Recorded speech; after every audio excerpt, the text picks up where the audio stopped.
So one day, my guide called me home to discuss my thesis.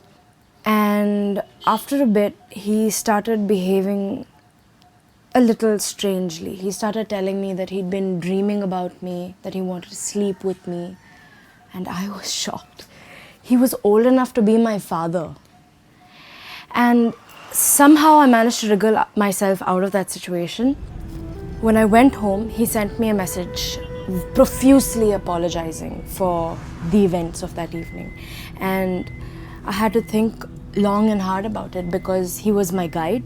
He controlled my PhD, which was about 4 years of my life. I didn't want to be hasty about the decision, and I decided to go back. For a couple of days, it was fine. He was on his best behavior, and I didn't feel any threat. But all of a sudden, one day, he grabs me and kisses me. When I complained to the university, at first they refused to take it up, saying that this incident had taken place outside of campus, and what was I doing at his house in the first place? I had tried so many times to tell this professor to please meet me in the campus, but he refused, saying that he had no time.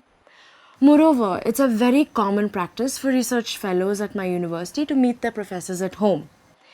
And when the university finally decided to take it up, all the ugly questions started coming. What was I wearing? Where is the proof? And is there an eyewitness? How could I produce an eyewitness? Does sexual harassment take place in public? And much later, I found out that a lot of students in the department were already aware of this professor's behavior. And still, they started to avoid me. They started to stop making eye contact with me, saying that I had, destroyed the reputation of the college. Hi.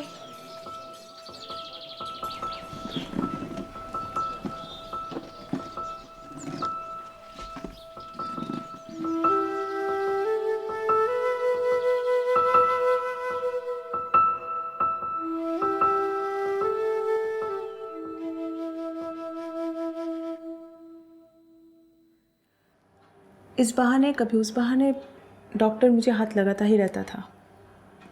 इस इतवार को घूमने चलो मेरे साथ, कई बार उसने पूछा। कहा एक बार चले कि वो मेरी सिफारिश बड़े हॉस्पिटल में कर देगा। नई नौकरी, ज़्यादा पैसा। मैं उसे टालती रही। और तो और वो भद्दे चुटकुले मुझे बोलता, कुछ इस तरह बोलता कि हॉस्पिटल में हर कोई उसे सुन सके। एक दिन मैं सर्जिकल ट्रे तैयार कर रही थी कि उसने पीछे से आके मेरी छाती दबाई।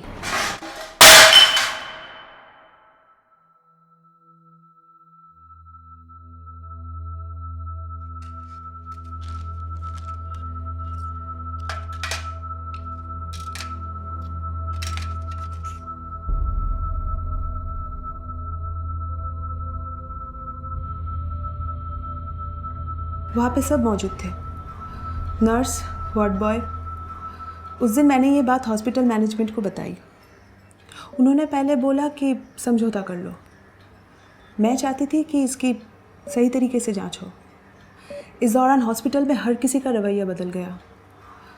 नर्सेस उस दिन वहाँ पे जो मौजूद थी, उन्होंने गवाही देने से ही इनकार कर दिया। और मैनेजमेंट ने मेरी सुरक्षा के नाम पे मुझे पकड़ के शहर के बाहर एक क्लिनिक में डाल दिया। ये कैसा इंसाफ है? मैं एक अकेली माँ हूँ, मेरे दोनों बच्चे स्कूल जाते हैं। अभी मुझे 3 घंटे ट्रेन पकड़ के आना जाना पड़ता है। मैं अपने बच्चों से मिल नहीं पाती। मैं जब घर पहुँचती हूँ तो उनको सिर्फ सोता हुआ ही देख पाती हूँ।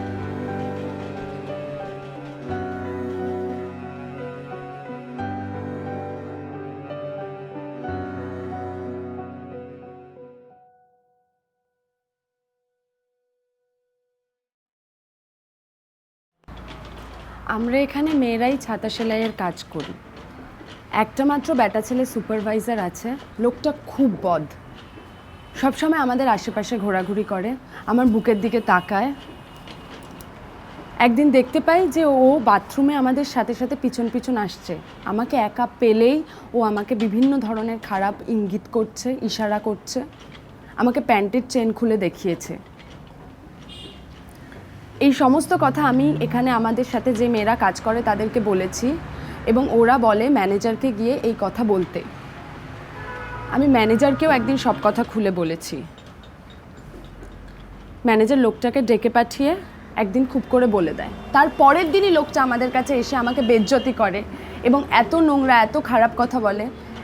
একটা মেয়েও তখন সেদিন কোনো কথা বলতে পারেনি ওই লোকটার ভয়ে। লোকটা এত খারাপভাবে তাকিয়ে থাকে যে আমি সকালবেলায় জল খাওয়া পর্যন্ত বন্ধ করে দিয়েছি যাতে আমাকে বাথরুমে যেতে না হয়।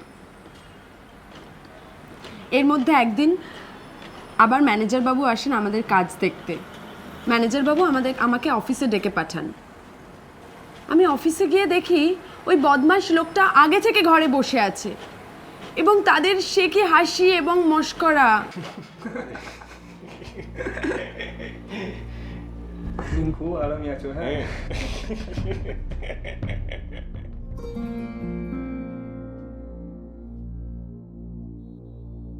ম্যানেজার বাবু আমাকে ডেকে জিজ্ঞাসা করেছিলেন, তোমার কোনো অসুবিধা হচ্ছে না তো? আমি কিচ্ছু বলতে পারিনি। কি বলবো বলুন?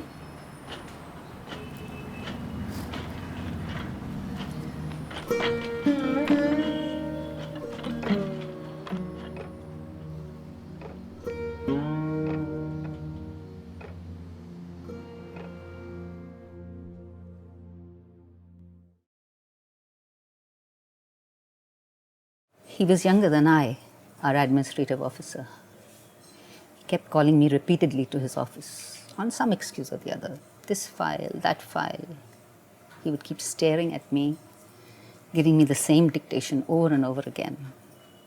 He would follow me outside the office and then started stalking me on the social media. Innumerable WhatsApp messages, vulgar jokes, semi-nude pictures. And then, when I told my office colleagues about this, they made fun of me. How can an older woman like me be sexually harassed? And that too by a younger man. They believed only young and pretty women could be harassed. I became the joke of the office. They were laughing at me, calling me the pervert.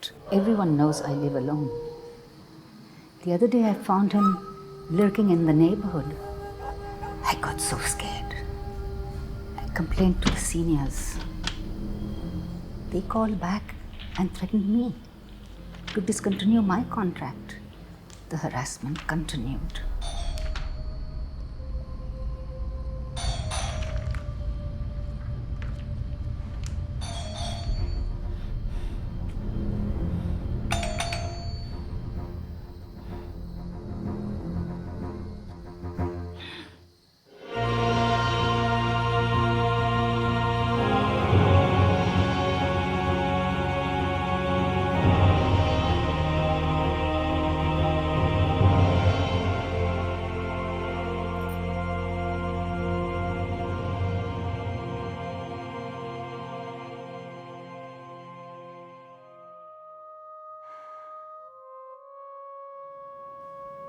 I don't know what to do anymore.